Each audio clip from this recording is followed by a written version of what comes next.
Hey guys, this is Nick coming at you with an update to my FA Metalfoes deck profile post Dawn of Majesty. I was actually asked by a couple of my subscribers on my channel to build a version of this deck that did not include a copy of Magician's Souls, and I was actually really happy to. To be honest, I was actually considering building a version without it, just because I know that Magician's Souls is extremely expensive. And even more so now that we recently got support announced for Dark Magician, I think this morning, for those of you that aren't aware. And the price of Souls is just, it's been insanely high. It's a card that should have been reprinted and never was. And now I think it's sitting around 130 bucks a copy for English near mint first eds, which is just insane. But I do have to say, Souls, although it wasn't the most important card to this strategy, it was pretty high up there in terms of its importance, and I couldn't just cut 3 souls from the deck and throw in some random bullshit and expect it to work the same. Because souls really did help the deck in terms of consistency and power, and trying to find something to quote-unquote replace it with was not an easy task. However, I believe I did figure it out. And the fact that I was tasked with building a version that didn't include souls really forced me to think outside the box. And I'm glad I did, because I ended up finding something that I'm really happy with, and I think you guys will be happy with as well. And it's also a lot more budget friendly. For those of you that did want to build a deck, I understand that Souls was a bit of a expensive card for you to invest in, but hopefully you guys like the deck as much as I do.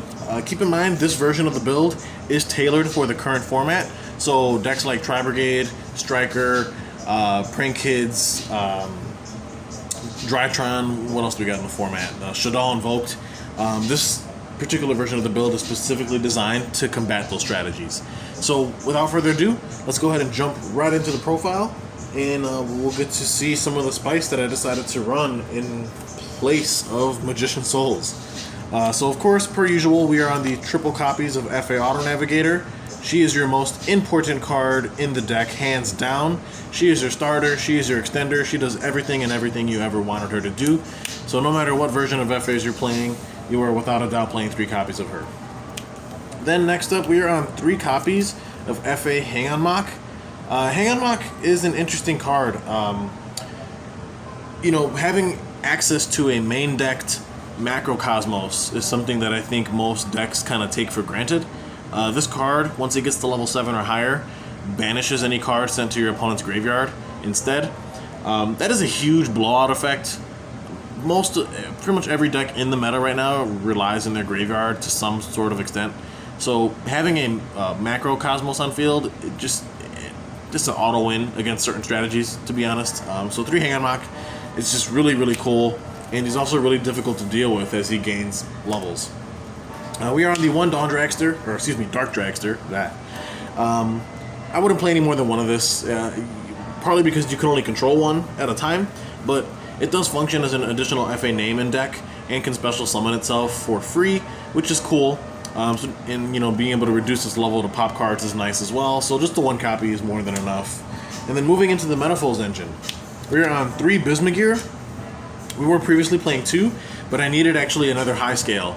So I felt that Bismugear was the best main deck Metalfoes monster in my opinion, so maxing out at 3 copies on it didn't seem like a bad idea. So 3 Bismugear. Her monster effect is nice, being able to add you a Metalfoes monster from the deck to hand if she's destroyed by a card effect or by battle. Then we have 2 copies of Steelen. Again, he's a vanilla, but his scale effect, being able to pop cards and generate advantage that way. Same thing as Bismugear, by the way. They all share the same pend effect. Also, he is another high scale for you, being an 8 scale, which is nice. Then we're on the 2 copies of Silverd. Silverd is also, again, it's a vanilla, so it doesn't do anything, but its pend effect is the exact same as Bismugear and Steelen's. And it's our first low scale, being a 1 scale, which is pretty cool. Then moving into our copy of Vanisher. Vanisher is not really a card that you scale, if ever. Its scale effects we don't even use, honestly, and it's different from the rest of the Metalfoes monsters. It's the only Metalfoes that has a different scale effect. What we mainly use this card for is the monster effect. When it's special summoned by the effect of a Metalfoes card, including its own effect, you can target a monster in your opponent's field or graveyard and banish it. And being 2900 attack just makes it really big and just really difficult, really good form of disruption. Then we're on the 1 Melcaster, again functioning as another low scale for us, and having the same pend effect as the rest of the Metalfoes lineup, excluding Vanisher. The monster effect is kind of like the reverse version of Bismugear, where if she's destroyed a battle card effect, she can let you add a Metalfoes monster that's in your extra deck face up back to your hand. So the 1 Melcaster is nice. And now moving on to the big reveal, the card that is quote-unquote the pseudo replacement for Magician Souls. We are on 3 copies of Anti-Human Intelligence Me-Psy-Ya. This card is brand new out of Dawn of Majesty, and I felt that it was a really cool card to play in lieu of Magician Souls. And let me kind of explain why. For starters, this is a card that's extremely undervalued as well as underrated by a lot of the Yu-Gi-Oh community. For whatever reason, people don't think this card is any good. And obviously the pen, let's just start with the pen effect first. So the pen effect is any card sent to the graveyard is banished instead, except monster cards. So in other words, it's a macrocosmos, but only for spells and traps. That is an auto win against decks like Striker, Eldritch, Shaddoll Invoked, even Drytron to an extent, because most good Drytron builds are only running the 1 Meteonis, which I believe is their ritual spell. And if they can't recycle it, then how are they making their rituals? They're not.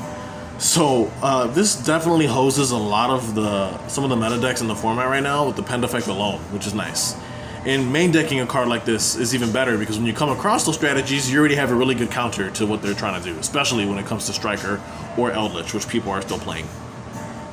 Then you have to understand this card is a 0 scale. That might not seem important on the surface, but it is when you factor in that we can now pendulum summon FA Auto Navigator. Previously, the lowest scale we had was a 1, and we were unable to pen summon out a card like Auto Nav because of that. Now that we're playing Me-Psy-Ya, we have the ability to pendulum summon an Auto Nav, which is huge for not only extending through disruptions, but just being able to pen out an Auto Nav without committing to the normal. Like, just insane. So being a 0 scale is nice because there aren't many good 0 scale pens that would make sense to play in this deck to begin with. Then moving on to the monster effect, what he does is he reveals himself in. You can reveal the Me-Psy-Ya in your hand in any other pendulum monster that's either in your hand or in your pen zone. You send that card to the extra deck face up to special summon out the Me-Psy-Ya from your hand. So just to give you an example, we're just going to use another copy of Me-Psy-Ya. Let's just say you have Me-Psy-Ya in hand, so you reveal Me-Psy-Ya, take a pen in your hand, send it to the extra deck face up, or a pen that's in the extra deck, send it to the extra deck face up and special the Me-Psy-Ya from hand. So it's literally a free extender as well, or well, I would say a low cost extender, because we're already playing pendulums anyway, so it's not like we're going out of our way to do that.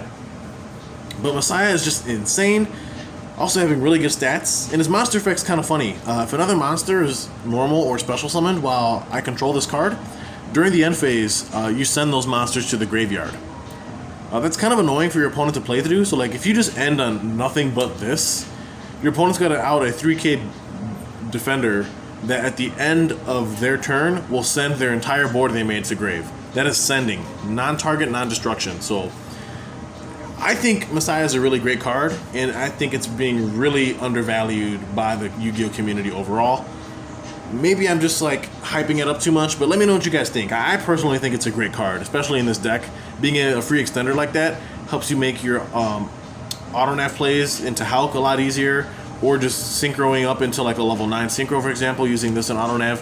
So being able to pend summon the auto nav too is huge. So let me know what you guys think on the Me-Psy-Ya choice in place of Magician Souls.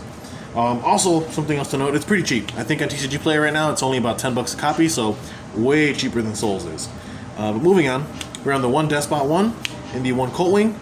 Again, because we are playing the Hulk Auroradon combo, and obviously you need these cards to facilitate that. And then moving into our hand traps, we are playing 2 copies of Fantastical Dragon Phantazmay. I think this card is really great in this format, because most of the decks that are meta relevant right now are link summoning a lot, and this is just nice to be able to special summon himself when your opponent link summons. you kind of fix your hand a little bit, you know, put back bricks or draw into cards you might need.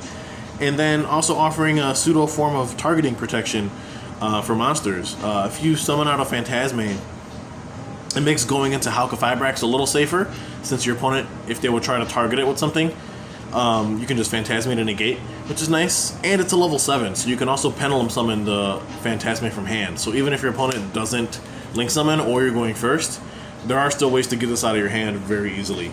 And I think that Fantasmay is just pretty good in general. And then we are on 3 copies of Ghost Belle. I chose Ghost Belle for this format just because I think she is the most relevant. She hits the most cards, and she's just, yeah, really good. I don't think Ash does enough. Veiler's okay. Gamma is good, but can still be situational, especially with the restriction of, you know, only being able to activate it while you control all monsters. So I just felt that Belle is a really good catch-all against the format, and we're playing 3 copies. But that's it for the monsters, guys. Let's go ahead and dive right into the spell cards. We are playing the 1 copy of FA Pit Stop. Pit Stop's okay. I'm still not a fan of the field effect. I'm more of a fan of the grave effect, being a monster reborn from grave, which is cool. But either way, you still play it just because you need the FA name in the deck as a one-of. It's fine. Then we're on 3 copies of FA Test Run. We were previously playing 2 of this, but I felt that bumping it up to 3 made sense, just because it's such a good card. Being able to pop a any card on the field, or that your opponent controls, excuse me, it doesn't target, and then from the graveyard you can banish this from grave to pop a face-up card you control to special one FA from deck. So it does a lot of cool stuff. It does suck that it's once per turn, but again, even if you draw multiples, you activate one on your turn and then use the other copy on the opponent's turn as a form of disruption. So 3 test runs, nice. Also, it does help deal with like certain floodgates that you might come across, or just deal with any problematic monsters the opponent might have, or bait out back row or negation, so that's always cool. Then we're on 2 Hyper Stadium. It's always treated as an FA card, so it's searchable off of all your field spells if they get blown up, which is nice. On activation, it lets you search for an FA monster from deck to hand, and then you can pay 1,000 life points, reveal a field spell in your hand, and get an additional normal summon for an FA monster this turn. So really, really great field spell. We're on the 1 circuit. Again, we're just playing 1 of it because it doesn't give your FA monsters levels during the main phase. It only gives them levels in the battle phase, which does come up every once in a while, but mainly you're just playing it as an additional name, and it floats on destruction, which is cool. Something to note is that Messiah's Pend effect, you know, banishing any spells traps into grave, doesn't actually hurt FAs as much as you think it does, because none of the field spells have to go to the graveyard to trigger their float effects. As long as they're destroyed, even if they're destroyed and banished, they still trigger the float. So Messiah doesn't actually hinder us as much as you would think. So that's just something to keep in mind. Then, moving on, we are on the 2 copies of Off-Road Grand Prix. Again, this one gives your FA monsters 2 levels during the main phase. So that helps you combo off and get into your synchro plays. And then if it's destroyed by a card effect, it lets you add any FA card from deck to hand, similar to what Circuit does in Destruction. And then for the best field spell is 3 copies of City Grand Prix. It is like a combination of Off-Road and Circuit, in the sense that it gives your FA monsters 2 levels during the main phase and the battle phase, which is cool. And then also it has the added benefit of giving your FA monsters targeting protection. While this card's on the field, your opponent cannot target FA monsters you control with card effects. So that is also cool, and then it also has the same floating effect when it's destroyed by a card effect. It lets you add any FA card from deck to hand, which is nice. And again, that's why we're playing Metalfoes in this build, because the Metalfoes can pop your field spells, and you get insane pluses off of that. We are on main decking the 1 Twin Twisters. Again, this is just because there's a lot of back row this format, especially with like floodgates and whatnot, so we're not trying to deal with any of that. And I felt that Twin Twisters, in my opinion, is good in this deck because in a pinch you can also use it to out your own field spells, which will trigger their float. So in that aspect, it's a little better than Duster. And the fact that it's a quick play makes it better than Duster because it's at least chainable. So like if they do hit you with the Imperial Order and you have this in your hand, for example, you can at least chain this if it's your turn, which is nice, which is something you can't do with Duster anyway. So moving on, 1 Call by the Grave, because again, you want your combos to go through. Call by the Grave just helps facilitate that. 1 Parametalfoes Fusion, being able to fusion summon using materials from your hand, field, and or face-up extra deck. Me-Si-Ya is really insane. Helps you get into Metalfoes Mithrilium so much easier off of Parametalfoes, which is nice. I'll be showcasing a combo tutorial soon, so stay tuned for that. We are on the one Metalfoes Fusion. Again, no explanation here. It's just a fusion spell, and it can shuffle itself back to draw a card every single turn. And then for the last two cards in the main deck, 2 copies of Metalfoes Counter. Really good Metalfoes card. You know, if a card you control is destroyed by battle or by card effect, you can special summon a Metalfoes from your main deck. So that's it for the deck, guys. It's 44 cards in the main. Let me know what you think about some of my choices and how you feel about the version that's not playing Magician Souls. Hopefully you guys are liking it so far, but let's go ahead and dive into the extra deck. We are on the 1 copy of Full Metalfoes Alcahest, and we are actually playing 2 copies of Metalfoes Mithrilium. In my opinion, I felt that Mithrilium is so important. It's a card that you go into so much that I felt that it warranted playing a second copy of. And it's so much easier to summon now that you're playing Me-Si-Ya in your main deck, so something to keep in mind. Mithrilium is great. She helps keep the long game going by being able to recycle your Metalfoes spells and traps. And she bounces any card on field, which is cool. You can preemptively deal with back row. She can help you chain block Hulk if you use her as material to make it. And I'll explain how that works during the combo video that I'll be uploading soon. So stay tuned for that. But Mithrilium is just great. She's a really cool fusion monster. But moving into the synchros, we're on Quandax because it's a level 4 tuner. Garden Flora because she's a level 5 tuner and can pop your field spells to summon tokens. Dawn Dragster because, again, we're playing FA, so you're, of course, playing the FA boss monster.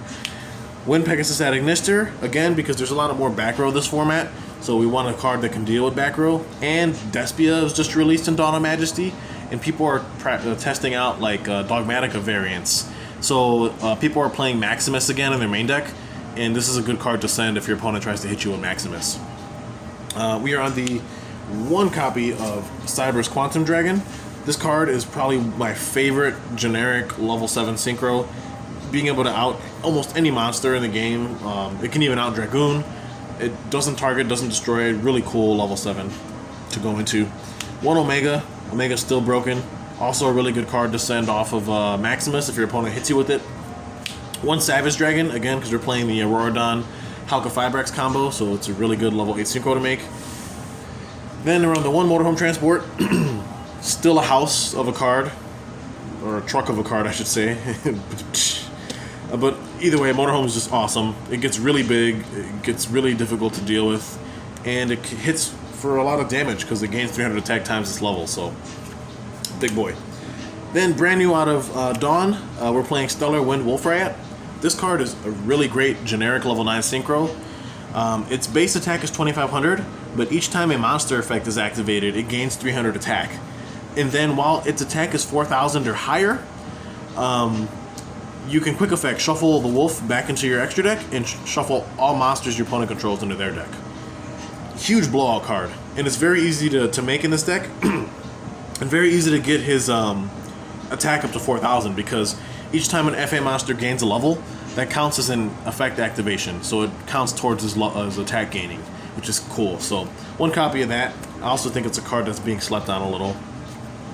And then we're on the 1 copy of Ruddy Rose Dragon. Card is still a blowout against most meta-relevant decks. I mean, every deck in the format needs their graveyard to function properly. So when you drop this card on your opponent and you banish the graveyard entirely, that usually spells doom for them, especially for the long game. But yeah, I did cut the Black Rose from the extra deck, and that's only because I found myself never going into it, almost ever. So I figured why not cut it and just play something that's a little more usable. So let me know what you guys think about that change. But moving forward, I know that Legendary Duelist Synchro Storm got pushed up to October. In that set is a Baroness, so make no mistake that when that card comes out, I will be swapping the Ruddy Rose for Baroness, but in the meantime, I think Ruddy Rose is still a great card to play. It being a generic level 10 and probably the best generic level 10 you can make right now. So that's always cool. And then for the last 2 cards in the extra, of course, you're on the 1 Hulk and the 1 Auroradon. I mean, what can you say? You're playing synchros, you're playing tuners. These 2 cards are almost a must. So let's go ahead and move on to the side deck. And again, this is teched out for the current format. So a lot of the choices you're going to see in here are because the format is the way it is. But moving in, we are siding 3 copies of Artifact Lancia. This is really good against your Tri-Brigade matchup. being able to prevent your opponent from banishing cards means that it keeps them off their link monsters for the most part. And then also something to note, there's a lot of decks that are main decking or side decking Cosmic Cyclones. Cyclone is a really shitty card for us to deal with because it outs our scales and our field spells without destroying it, so we don't trigger the float. What's cool is that you can Lancia in response, since it's a quick effect, and if your opponent cycloned you, they just paid 1,000 life points for nothing, because your card's not going to get banished, and yeah, they didn't get to remove the threat they tried to remove, so that's a pretty cool interaction. And since we're playing like a lot of spells and stuff, you figure the opponent's going to try and hit us with cyclones most of the time, so Lancia is a good deterrent against that. Of course, we're on the 3 Kaiju, the Wind Kaiju specifically, because again, Trial Brigade is still a deck, and some variants are still deciding to main deck the Wind Barrier statue. And then not only that, this is also good to have against your Ad Ignister matchup when they end on their the Arrival Cyberse guy. He's like a towers who's unaffected. You just Kaiju that shit and keep it moving. So Wind Kaiju go burr. Then we're side decking 1 Metalfoes Crimsonite, because it is a stupidly good Super Poly target, and your opponent, sure as shit, is not going to expect you to be siding in Super Polys for game 2 or 3, and you will really catch them off guard and fuck a lot of shit up. So, 1 Crimsonite, again, it just requires a Metalfoes monster and any 2 monsters with 3,000 or less attack. You literally cannot ask for a more generic Super Poly target. Every damn card in the game has 3,000 or less attack for the most part. There is not a single board that you can't poly into. So, Crimsonite is really cheeky, and again, you're playing the 3 copies of Super Poly in the side. And like I'm saying, this is some straight up spice, bro. You're playing FA Metalfoes. Your opponent probably already hasn't a fucking clue what the deck does to begin with. And then for game 2, you're gonna bust out Super Polys. Man, you're gonna make their head spin, bro. Like, honestly, that is the last thing that they're gonna expect to get dropped on them. Anyway, we're on the second Twin Twisters. I'm main decking 1, side decking the other. Again, we hate back row, hate floodgates, don't like to lose to bullshit cards, so, you know, having more back row outs is always nice. And for that same reason, we are siding triple copies of Typhoon. Because Striker is so prevalent in the format, I find that there's a lot of decks that are main decking or side decking cards like Imperial Order or Anti-Spell Fragrance. Those 2 cards completely fuck this deck up, so I don't want to auto lose to that shit. So playing Typhoon is nice because it's spell trap removal in the form of a trap, so it doesn't auto lose to cards like Imperial Order or Anti-Spell, which is nice. So 3 Typhoons. I also feel like it's a card that's being slept on right now. I think a lot of people can benefit from playing this in their side deck. And then for the last card in the side, we are on the 1 Unending Nightmare. Again, because fuck floodgates, we're not trying to lose to any bullshit. And I think Unending Nightmare is a card that a lot of people have forgotten about. You pay 1,000 life points, target a face-up spell trap on the field, and destroy it. And it's a once per chain effect, not once per turn. So you can even use it to pop your own field spells if you had to generate advantage if you're in a pinch. But I think Unending Nightmare is nice, and it is another form of spell trap removal in the form of a trap. So if your opponent's doubling down on like anti-spells and like Imperial Orders and shit, or like Secret Village of the Spellcasters, for example, if you're playing against Altergeist, or if they're playing Mystic Mine, fuck anybody that's playing Mystic Mine, you want to have your outs, obviously. So like if you're worried about like floodgatey cards or heavy back row decks, you side into Nightmares, Typhoons, Twisters, and you really shouldn't have a problem for the most part. But that's it, guys, for the deck. That includes the main, extra, and side. Let me know what you guys think. Hopefully you're happy with the version without souls. To be honest, I've been having a blast playing it, and I think I might just stick with this moving forward and not bother with souls, because it really is a powerful deck, and it's playing some really cool tech choices that I think are really good for this format specifically. But either way, leave a like, comment, subscribe. I'll definitely be uploading a combo tutorial soon with this new version of the deck, so stay tuned for that. And also stay tuned for a live duel video against this deck, going against my buddy's Numeron God deck. So we got some things happening here for the channel, so stay tuned for that, guys. Either way, have a good evening, and thank you so much. Bye.